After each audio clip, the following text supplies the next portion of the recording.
गोरा नमः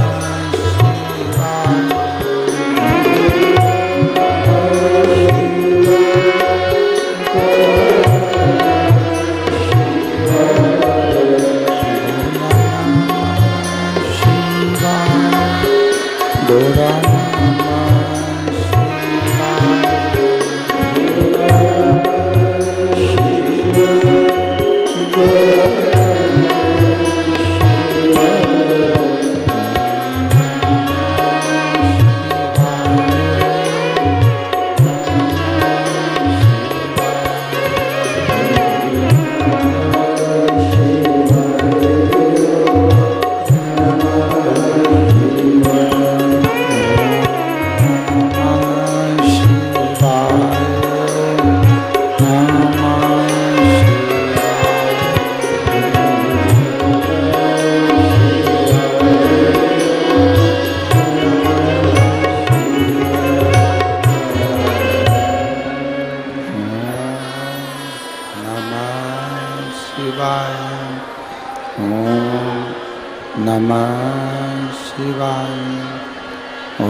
विश्वनाथ भगवान की,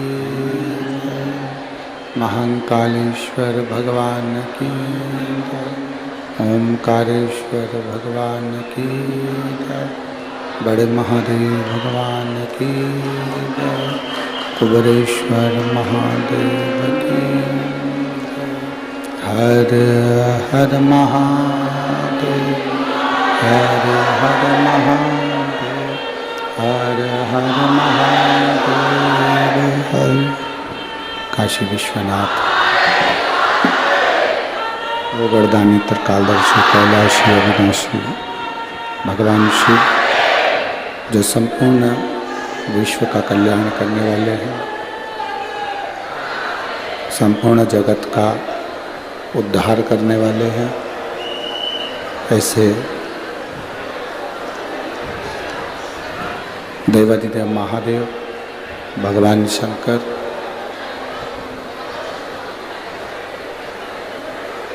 सुंदर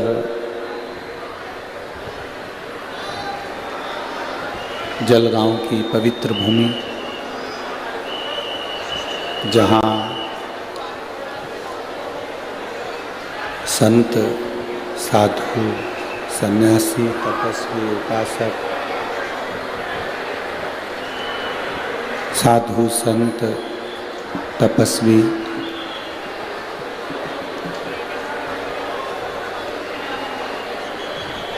जिस जलगांव की पवित्र धरा पर, पवित्र भूमि पर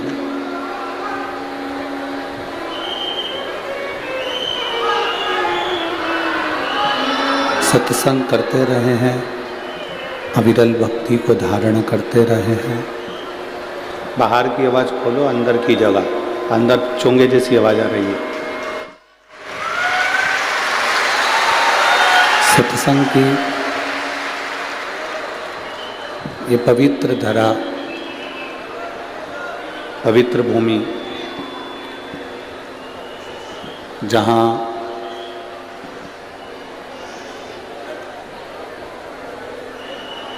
बड़े बड़े संत, बड़े बड़े साधु, सन्यासी, तपस्वी, साधक, उपासक नित्य तप करते हों,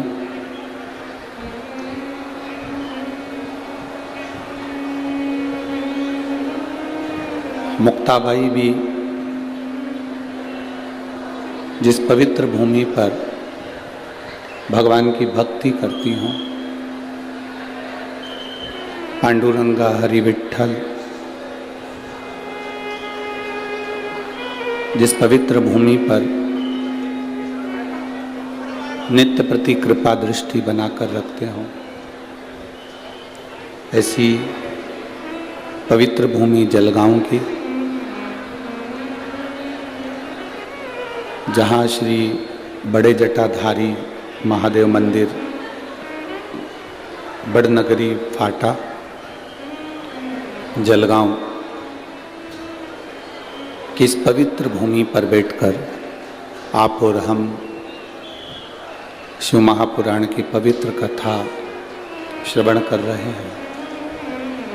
कथा के मुख्य यजमान श्री भरत नत्थू जी चौधरी, श्री जगदीश भरत जी चौधरी, श्री तुषार भरत जी चौधरी एवं चौधरी परिवार एवं संपूर्ण जलगांव के रहनिवासी, आप सभी की ओर से ये पवित्र शिव महापुराण की कथा आयोजित है। सभी को बहुत बहुत साधुवाद है, बहुत बहुत धन्यवाद है।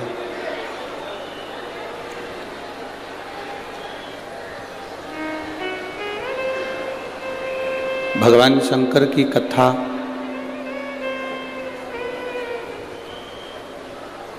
सात दिवसीय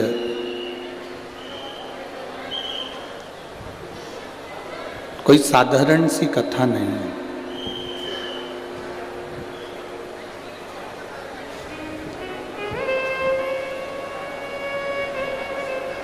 बहुत विस्तार से वेदव्यास जी ने इस कथा का वर्णन किया है।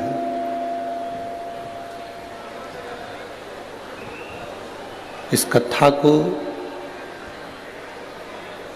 24,000 श्लोकों में वेदव्यास जी ने वर्णित किया।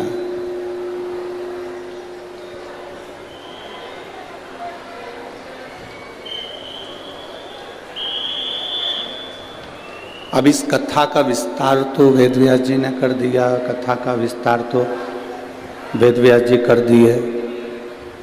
संपूर्ण विश्व में इस कथा को वेदव्यास जी ने दे दिया।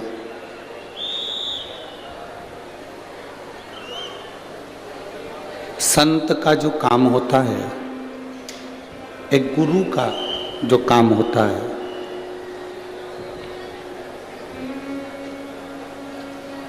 वो संपूर्ण ब्रह्मांड के कल्याण के लिए कुछ ना कुछ देने का कार्य होता है। संपूर्ण ब्रह्मांड के कल्याण के लिए। और एक गुरु, एक संत, एक साधु, एक सन्यासी, तपस्वी, साधक, उपासक, वो ये चाहता है कि मृत्यु लोक में जब तक मानव का शरीर है, पृथ्वी पर जब तक ये मनुष्य का शरीर है, तब तक, जब तक ये मानव यहाँ रहे पृथ्वी पर, तब तक भगवान की भक्ति करता रहे, भजन करता रहे। कथा मंडप में जितने संत, साधु, ब्राह्मण जन, गुरुजन, कोई मिनिस्टर, कोई मंत्री, कोई आमदार, कोई खासदार, जो भी यहाँ बैठे हैं, सभी को नमन है, सभी को साधुवाद है।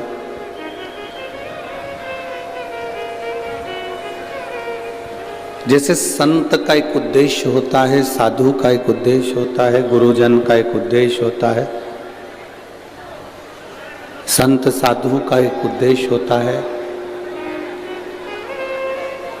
कि मृत्यु लोक में जब तक मनुष्य है, मानव की देह में जब तक ये शरीर के अंतर्गत जब तक प्राण है, तब तक वो जीव परमात्मा की भक्ति करे, परमात्मा का भजन करे। वेदव्यास जी का काम था ये 24,000 श्लोक की शिव पुराण लिख देना। वेदव्यास जी का काम था कि ये शिव महापुराण की रचना कर देना।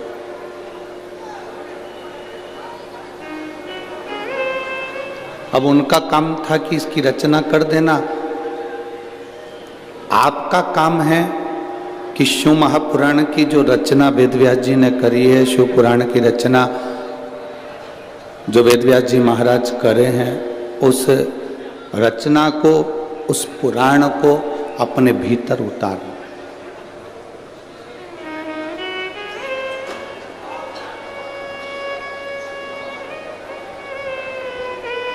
एक माता, एक पिता, एक गुरु, संत, साधु, सन्यासी, तपस्वी, साधक, उपासक,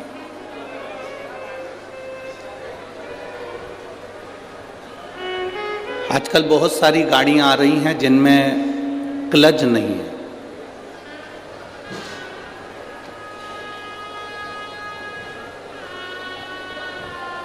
आप लोगों के पास में भी ऐसी गाड़ियां होंगी जिसमें क्लच नहीं है। आजकल बहुत सारी गाड़ियां आ रही हैं जिसमें गियर नहीं है। आपको अलग से गियर लगाने की जरूरत नहीं। बोलो मेरी जलगांव की जीजियों और मेरे जीजाओं, सही बात है कि गलत है? आजकल ऐसी ऐसी गाड़ियां आ रही हैं जिस गाड़ी में क्लच नहीं है, गियर नहीं है।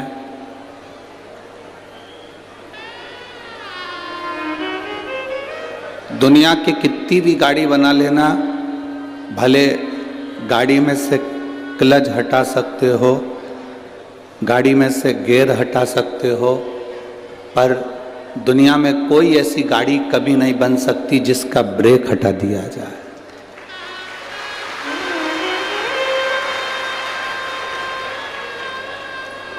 जलगांव में ऐसी गाड़ी चलती हो बिना ब्रेक की तो बात दूसरी है, पर बिना क्लच की गाड़ी चल सकती है, बिना गियर की गाड़ी चल सकती है, पर बिना ब्रेक की गाड़ी नहीं चलती। तो घर में जो माँ होती है, घर में जो पिता होते हैं और गुरु होते हैं, ये ब्रेक का काम करते हैं, आपको गलत जगह से रोक देते हैं। ये ब्रेक है। क्लच के बिना गाड़ी चल सकती है, गियर के बिना गाड़ी चल सकती है, पर ब्रेक के बिना गाड़ी नहीं चल सकती। उसी तरह तुम्हारी जिंदगी भी सबके बिना चल सकती है, पर माता पिता और गुरु के बिना नहीं चल सकती। वो गियर है, वो ब्रेक है। आप कहीं गलत जगह जा रहे हैं तो आपके माता पिता आपको रोक देंगे। आप कोई गलत काम कर रहे हैं तो आपके माता पिता आपको रोकेंगे। आप किसी को अपशब्द कर रहे हो तो आपके माता पिता आपको रोक देंगे।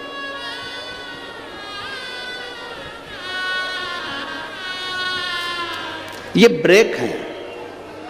माता पिता गुरु गलत जगह जाने से रोकने का काम इन्हीं का है।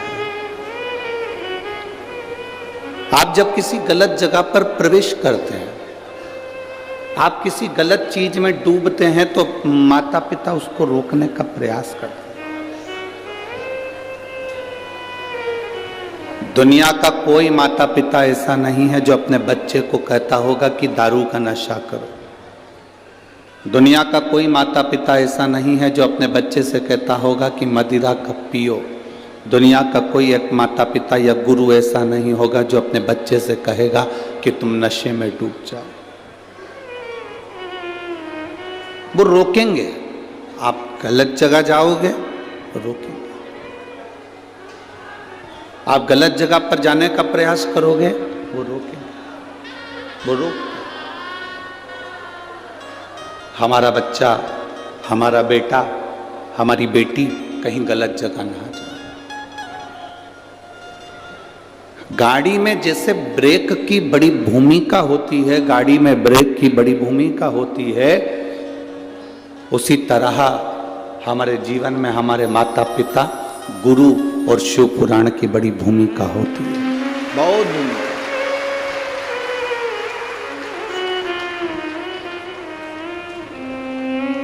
ये भूमिका है हमारे जीवन की। ये भूमिका है हमारे जीवन के एक आनंद की।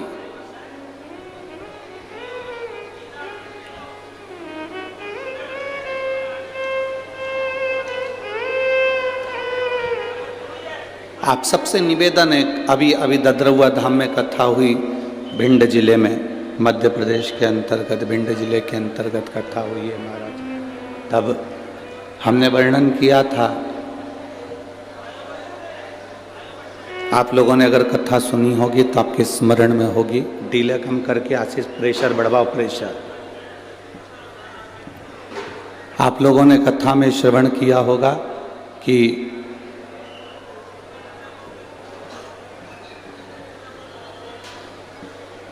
अपनी जिंदगी में फायदे के लोग कम ढूंढना। ददरुआ धाम में जो कथा चल रही थी भिंड में, उसमें कहा था अपनी जिंदगी में फायदे के लोग कम ढूंढो। शिव पुराण कहती है अपनी जिंदगी में कायदे के लोग ज्यादा ढूंढो, जो तुम्हारे जीवन को सार्थक कर सके।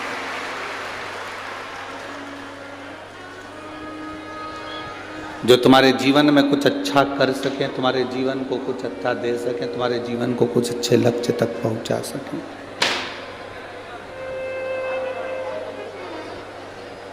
आप सब लाखों की संख्या में यहाँ पर शिव महापुराण की कथा सुनने के लिए जलगांव की पवित्र भूमि पर पहुंचे हो।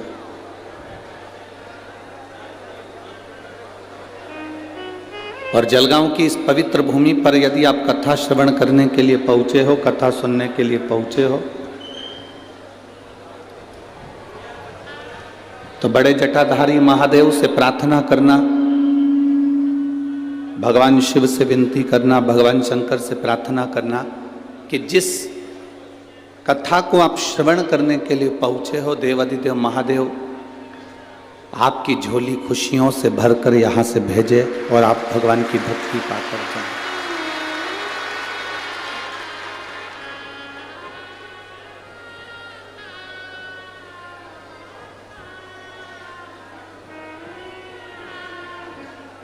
जितना 7 दिन की कथा में जितना बन सके भगवान का भजन करो। पंडाल में जहां कहीं भी बैठो, श्री शिवाय नमस्तुभ्यम जपते रहो, भगवान का नाम जाप करते रहो, जहां जगह मिल जाए।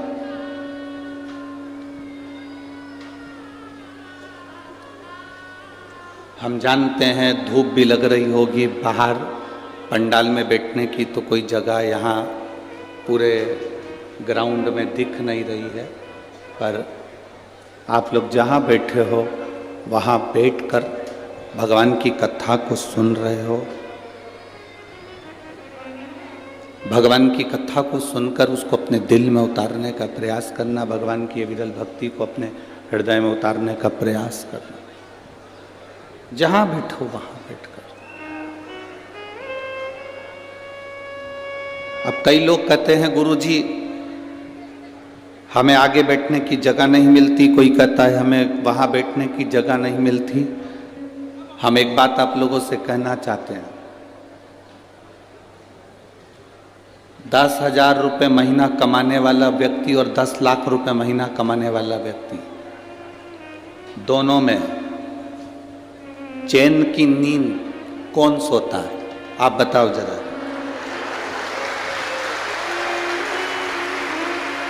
जम के बोलो जरा, जम के। 10,000 रुपए कमाने के बाद भी वो फुल एंजॉय की जिंदगी जीता है, फुल एंजॉय।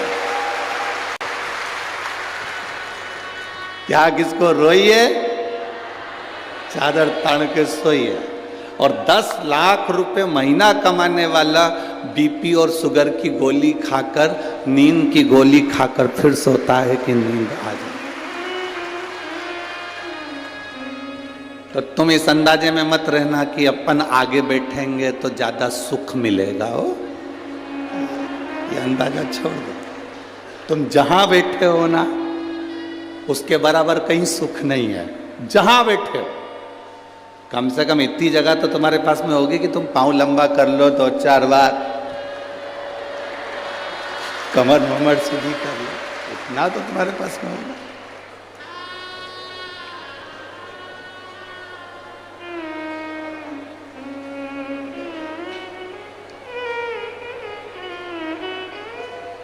बड़े बनकर कोई सुख नहीं है जितना छोटे बनकर सुख है। बच्चा छोटा रहता है ना, जब तक माँ की गोद में पड़ा रहता है, जैसे जैसे वो बड़ा होते चले जाता है तो माँ उसको उतार कर खिलौना पकड़ा कर नीचे सुला देती है। बच्चा खिलौने से खेलता रहता है, माँ अपना काम करती रहती है। जैसे जैसे बच्चा बड़ा होते चले जाएगा वैसे वैसे उसके हाथ में खिलौना पकड़ा दिया जाएगा और वो खेलता रहेगा। जैसे जैसे आप बहुत उन्नति की सीढ़ी पर चढ़ते चले जाओगे, बहुत तरक्की करते चले जाओगे, गाड़ी बंगला परिवार पत्नी बच्चे कुटुंब सोना चांदी हीरा पन्ना फैक्ट्री दुकान ये खिलौने मेरा भोलेनाथ पकड़ाते जाता है और अपनी गोदी से नीचे उतारता जाता है। जितने छोटे बने रहोगे उतने परमात्मा के करीब बने रहोगे, भगवान के नजदीक बने रहोगे, भगवान के पास बने रहोगे। जितने छोटे हो उतने परमात्मा के करीब हो।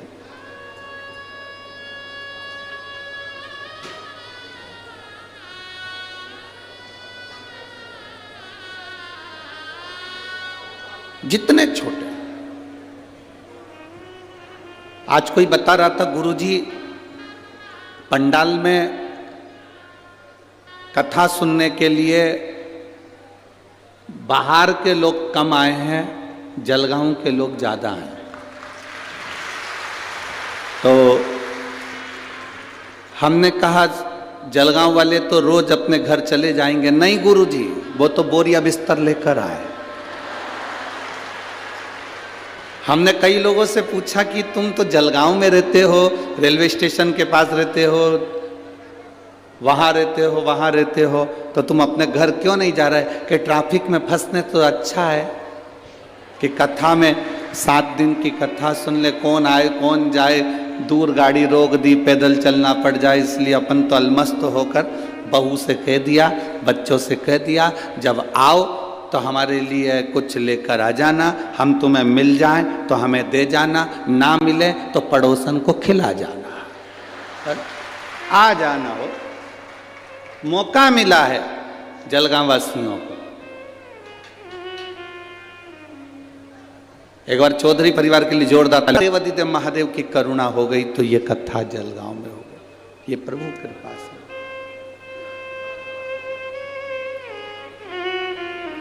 पर उम्मीद नहीं थी कि पहले दिन तुम इतने आ जाओगे रे।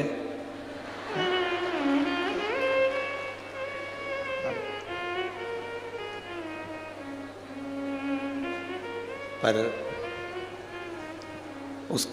उसकी जो कथा चल रही है, इस कथा का नाम है देव महादेव शिव पुराण। महादेव का मतलब मालूम है ना आप लोगों को?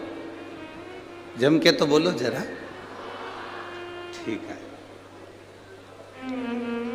बोलो तो जरा। महादेव का मतलब क्या होता है? देवों के देव महादेव। ठीक है, इतने में काम चल जाएगा? नहीं चलेगा। इतनी सी बात पर काम नहीं चलता। महादेव का मतलब क्या होता है?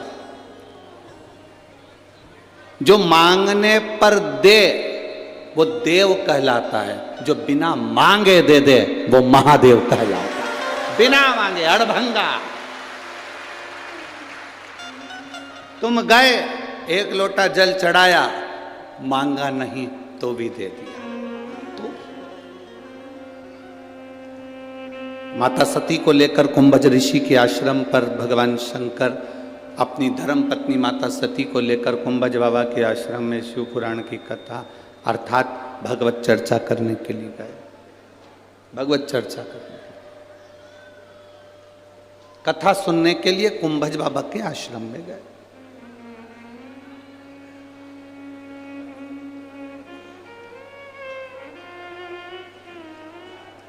अब जरा विचार करिए, शिव जी माता सती को लेके कुंभज बाबा के यहां पहुंचे। कुंभज बाबा के हाथ जोड़े, प्रणाम करा, नमन करा। सती मैया ने प्रणाम नहीं करा।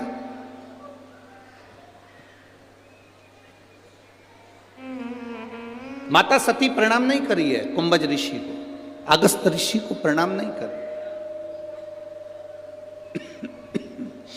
माता सती ने प्रणाम नहीं किया। प्रणाम केवल देवादिदेव महादेव ने किया, सती मैया प्रणाम नहीं करी। तो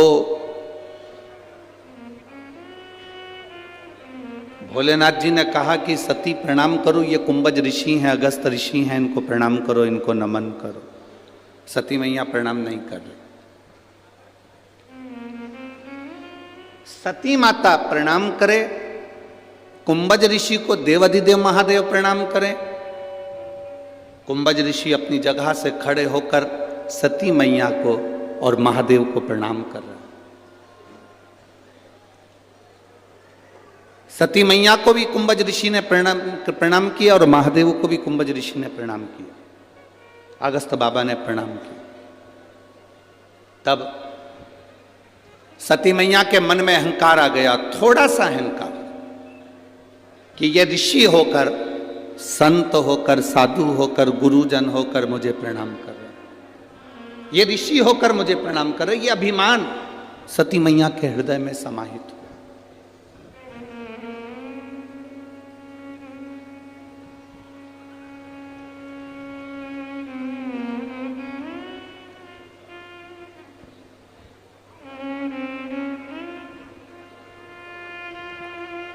अब कुंभज ऋषि से शंकर भगवान ने पूछा कि आपको हम प्रणाम करते पर आपने हमको प्रणाम कर लिया, ये क्यों करा? तो कुंभज बाबा कहते हैं कि मैं कथा बाचने वाला हूं और आप कथा सुनने वाले हैं। बाचने वाला और सुनने वाला, इन दोनों में बड़ा होता है, कौन बड़ा होता है?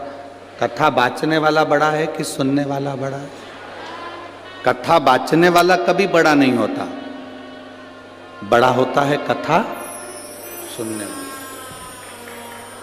कथा बाचने वाला कभी जिंदगी में बड़ा नहीं है हमारा, कथा सुनने वाला बड़ा है। बाचने वाले का क्या है?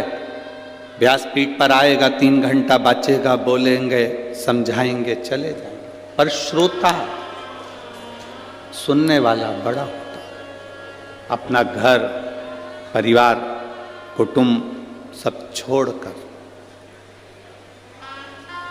घर, परिवार, कुटुंब सब छोड़कर 3 घंटे के लिए भगवान की कथा में जाकर बैठते हैं। इसलिए बाचने वाले से बड़ा सुनने वाला होता है। श्रोता बड़ा, सुनने वाला बड़ा।